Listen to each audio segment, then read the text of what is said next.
Hello, friends, and welcome to this first month of 2025's astrological preview as we take a look at what lies ahead in January of 2025.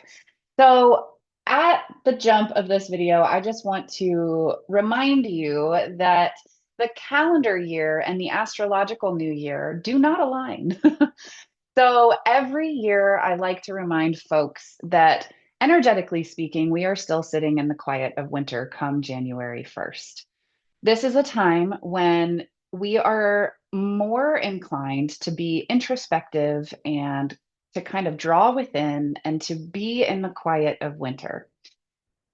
With the calendar year flipping over to a new 12-month period, societally, we are encouraged to really dive right in, to get motivated, to get inspired, and to plan for the next 12 months ahead.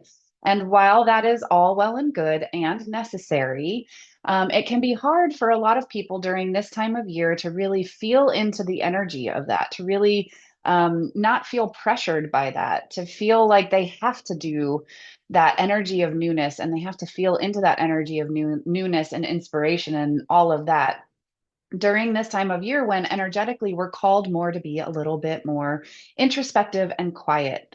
So just know that if you oftentimes feel that clash between what our culture is kind of pushing us towards during this time of year and what you're more naturally inclined to feel into energetically, this could be why. Um, all it takes is a quick glance out the window into nature to remind ourselves that this is a quiet time of year. The astrological new year does not turn over until the springtime, until March with the Aries season. And so just know that if you are more often um, challenged by this time of year, it could be because energetically speaking, your intuition is kind of saying, but I don't feel ready yet. And that's okay. So just know that if that's the case, you're totally right on time and there's no pressure to really dive right in, other than culturally speaking. But as we dive into the astrology of January of 2025, everything right now also is reflective of that inner work, of that slowing down. Because currently, as we step into January, we have three planets that are currently in retrograde. In the middle of December, we stepped out of Mercury retrograde. So that's wonderful. But as we enter this new year, Mars, Jupiter, and Uranus are all still in that retrograde cycle.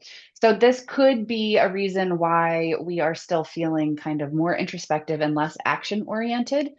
But specifically on January 1st and 2nd, we have an opposition between Mars in Leo and Pluto in Aquarius. And so Mars, being the planet of action, is still retrograde, and I will note will remain retrograde until the end-ish of February. So that planet of action, of inspiration, of motivation is still sitting in a receptive mode in retrograde through February, basically. And so with that planet sitting in opposition to Pluto on the 1st and 2nd of January, Pluto being the planet of massive, powerful transformation and change, of it is the power planet, the planet of power sitting opposite Mars, which is in retrograde in Leo, it is an opportunity for some emotional overwhelm to kind of come up, for some anger to be present for you, for some of those more challenging internal experiences. So just be aware that even though the calendar year is turning over, this year is getting kicked off with a challenging opposition between two very powerful planets. Nothing to be scared of or afraid of, but just know that if some of these inner turmoil feelings are arising for you, especially at the start of the year when we're encouraged to be positive and bright and bubbly and all of these wonderful brand new things, this year is kicking off with a challenging opposition. So I will also note that this is the second of three oppositions. This first one happened in November. So think back to the November timeframe, early November, anything that was challenging or that popped up for you then, and be aware that the final opposition of these planets will occur in April. So of 2025. So we'll talk about that more as April rolls around. But then we also do have on the second Venus moving into Pisces. This is kind of a refreshing feeling. This is the first of the Pisces energy that we will experience, even though we are still at the start of the month in Capricorn season. Venus is kind of setting the stage for Pisces season, um, which occurs, let's see, December to February to March, before Aries season kind of springs forward. So with Venus in Pisces on the second, we're just looking at an influx of dreamy, kind of sweet, very connected energy between this world and the next. That's all what Pisces is. Let me see. Then we move into the second week of January. We have Mars going into Cancer. It is, in its retrograde phase, so it's going backwards. It was in Leo at the start of the month, and by the second week, it will be going um, back into Cancer. So be inspired by ideas of and motivation as it pertains to our home and family lives. Our home and family lives, where we live, how we feel grounded and rooted in the physical world. Then on the 8th, we have Mercury moving into Capricorn. This is another fresh infusion of Capricorn energy. So if you're feeling kind of inspired by new thoughts regarding your work life, how you serve others, how you do what you do, the planning of how you do what you do, all of that will be inspired by new thought come January 8th. On the 9th, we do have an interesting square happening. The sun is still in Capricorn, but it will square. So it will form a right angle or which can bring abrupt change and abrupt influence to Chiron in Aries. And Chiron is that asteroid that brings forward our wounds, our deepest wounds and patterns, the things that we are here to kind of learn about in life. So the sun could be shining brightly on an old wound or pattern, as well as providing some inspiration on how to kind of approach that from a new angle. Then on the 19th, we step out of Capricorn season into Aquarius season. And this is happening with Saturn, the planet that is geared towards our to-do lists. It's our motivation in how to get things done, how to actually take action towards things.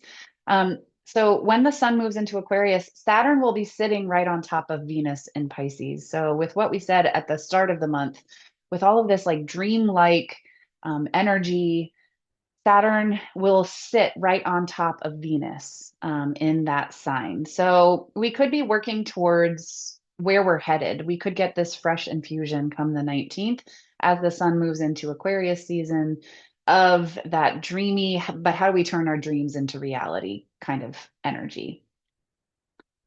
On the 21st, the sun will also be joined with Pluto in Aquarius. So, come the second half of the month, we have a huge infusion of Aquarius energy. And this is not just because the sun sits there, it's because Pluto is there, newly so, as of a couple months ago. And then later, as the month continues to roll around, we have Venus and Mercury joining the mix. There's just a lot of Aquarius energy happening. So, like I said, Venus, we also have some sweet energy coming our way towards the second half of the month as well. So, Venus will form a trine, which is a point of ease to Mars in Cancer on the 25th. So, we have this dreamlike energy, this connection between this world and the next, really kind of helping us to find some ease in our home and family lives on the 25th. And that is a sweet relief moment. On the 27th, Mercury moves into Aquarius. So we get a fresh infusion of ideas about our service to others, like how we actually serve humanity. What good is it that we're doing? We also may have new ideas surrounding information technology and how we connect with others, our social networks. So we might have an infusion on opportunities to do all of that. Come the 28th, we have Mercury sitting on top of Pluto in Aquarius. This is all of that Aquarius energy I was telling you about. This is also happening with the sun right there. And this is a big deal because we have a lot of air energy in Aquarius with all four of these planets sitting inside of this sign right now. But sitting right next door, we also have a huge infusion of water energy, which air energy is tied to our thoughts, our communication, our idea formation and creation, how we share those ideas, how we share those thoughts, mixed with a slew of energy from the water signs in Pisces, which is all about our emotions and the broader strokes of those emotions. Pisces is the end of the zodiac. So we could be feeling a whole lot of closure around some of these ideas and the mental blocks we may have been having.